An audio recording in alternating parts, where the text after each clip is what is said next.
Una niña de 7 años recibió una descarga eléctrica tras tocar un poste del alumbrado que estaba en el ingreso a una de las estaciones más concurridas de la línea 4 del metro. Según los padres de ella, los médicos le dijeron que la niña estuvo al menos 2 minutos sin signos vitales tras recibir este impacto. Si la niña está hospitalizada. Así es, señor. Así que tenga cuidado con este poste.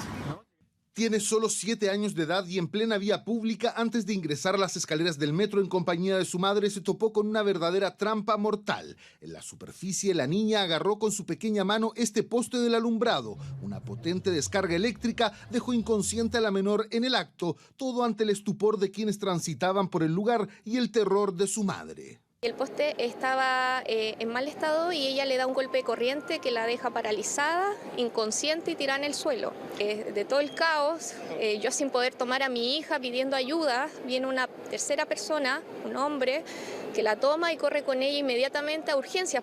Y es que el destino, más bien el descuido de los encargados de la mantención de este poste del alumbrado, quiso que todo ocurriera en las afueras del Hospital Sotro del Río, donde le salvaron la vida a la menor, que debió permanecer internada durante 4 días en la unidad de tratamientos y cuidados intensivos. Este lunes fue dada de alta y ahora sus padres persiguen responsabilidades ante tribunales. Y en la UCI nos enteramos que cuando mi hija estuvo tirada en el suelo, yo pensando que estaba inconsciente, mi hija había perdido totalmente todos sus signos vitales. Tuvo un paro cardiorrespiratorio. O sea, mi hija podría haber muerto por la negligencia de este poste. El padre de la menor, en busca de pruebas tras lo sucedido, acudió al lugar y se encontró con técnicos de una empresa contratista que aseguró ser externa a Metro reparando el poste. Metro, hermano, le echa la culpa a CGE. CGE a la MUNI y la MUNI al Metro. Entonces es un círculo que todos se están pisando la cola y... Yo te aseguro, esto es de Metro. Cuando subí me di cuenta de que habían unos técnicos arreglando y preguntándole a uno, le dije no te voy a enfocar, pero dame tu testimonio. Dame tu versión de los hechos, que esto es de Metro. Me dijo, mira, nosotros somos una empresa contratista que Metro nos pide trabajo, mantenciones, y como tú puedes ver, esta tapa o estos cables son del año 2004. No sé cómo tendrán fecha o ellos saben, pero me dijo hace 20 años que no se le hace una mantención correspondiente a esto. De hecho, la estación Sotro del Río del Metro fue inaugurada el 2005. En un comunicado, la empresa CGE informó que tras enviar un equipo técnico se verificó en terreno que las instalaciones mencionadas no pertenecen a la red eléctrica de la compañía. Por otra parte, quienes trabajan como comerciantes ambulantes en las afueras del Hospital Sotro del Río advierten que no es el primer accidente que ocurre. Me tiró un pencazo.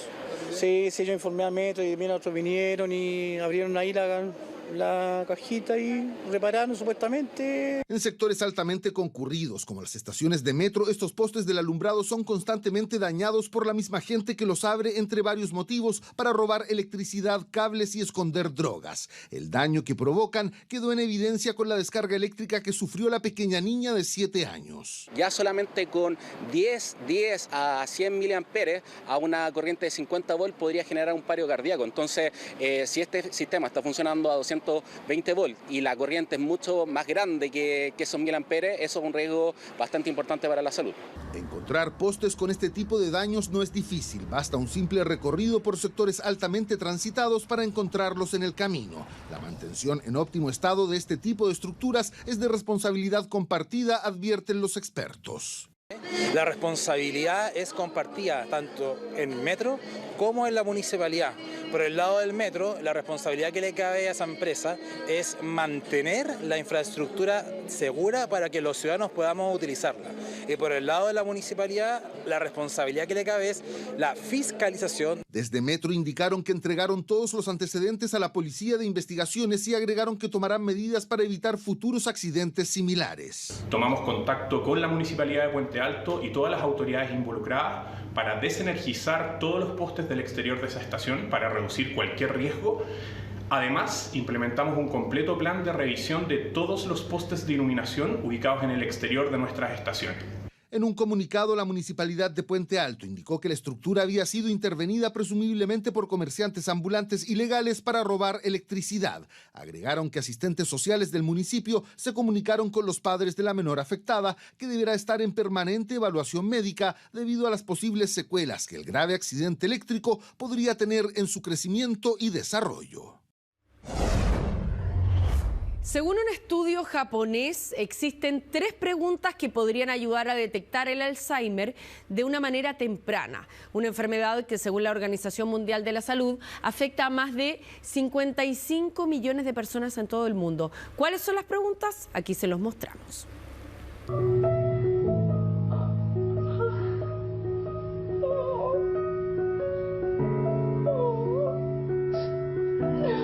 Cada semana, a la misma hora, él vuelve a poner su anillo en el dedo de su esposa hace más de 45 años. Vuelve a pedirle que se case con él una y otra vez, porque ella no lo recuerda. Tiene Alzheimer. El video se hizo viral hace 3 años, pero identifica una enfermedad cada vez más presente y que posiblemente borrará momentos así de importantes. ¿Sientes que tienes más dificultades en tu vida diaria que antes? ¿Podrías hablarme de tus placeres o pasatiempos diarios? ¿Cuáles son las noticias recientes más destacables? Memorice estas preguntas porque sus respuestas podrían ser claves para usted o algún familiar para la detección precoz del Alzheimer y deterioro cognitivo. Eso según investigadores japoneses. Ponga atención a el por qué. ¿Sientes que tienes más dificultades en tu vida diaria que antes? Escáneres cerebrales de los encuestados mostraron que las personas con mayor riesgo de desarrollar Alzheimer respondían negativamente. El hecho de reconocer de que las cosas no eran como hace 10 años o no eran como antes, estoy reconociendo que estoy iniciando un envejecimiento, pero normal. Ahora, la persona que tiene instalado un deterioro cognitivo ni siquiera se lo cuestiona. O sea, estoy bien. ¿Tengo dificultad? No, todo está bien. Entonces, esa es una negación a la realidad. ¿Podrías hablarme de tus placeres o pasatiempos diarios? Según el estudio a esta pregunta, los pacientes dan una respuesta concreta. Claro, cuando tú tienes una persona que tiene una vida activa, que es capaz de programar, que es capaz de participar de actividades, ya sea personales, hacer un trámite, participar de una agrupación. Para poder asistir a eso hay que planificar cosas antes, hay que planificar el día siguiente, hay que planificar el transporte, hay que planificar la alimentación de ese día.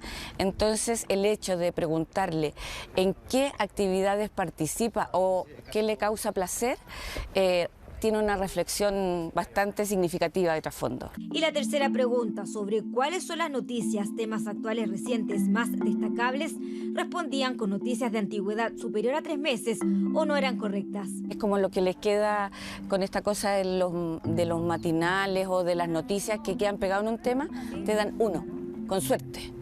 O algo que pasó hace poco tiempo. Entonces la persona que tiene más vivencias, más recuerdos, más interacciones, se actualiza. Preguntas que ayudarían a un mejor diagnóstico de esta enfermedad junto con otros exámenes. A principios de este mes, una organización de clínicos que estudia Alzheimer definió el Alzheimer como una enfermedad que va a tener un diagnóstico tanto biológico como clínico. ¿Sí? Cuando me refiero a un diagnóstico a nivel biológico es que se van a hacer ciertos exámenes, tanto exámenes de líquido cefalorraquídeo como exámenes de imágenes, que van a detectar ciertas proteínas que están alteradas en la patología del Alzheimer, pero también hay que complementarlo con el examen clínico, es decir, ciertos signos que puede diagnosticar el médico que revelan que el paciente está sufriendo algún tipo de deterioro cognitivo, en que entrarían, supongamos, estos test que se hizo en este estudio japonés. Hay 2 preguntas que también te pueden decir, a este familiar hay que llevarlo a algún control. ¿Cuál es la fecha de nacimiento? Día, mes, año. ¿Y cuántos años tiene hoy? Pero el estudio nipón solo muestra una parte de la población y a una muestra aún pequeña, apenas 108 pacientes. Aún así puede ser un paso más para una enfermedad que, según la Organización Mundial de la Salud, más de 55 millones de personas sufren demencia en el mundo y no está de más poner atención a algunas respuestas.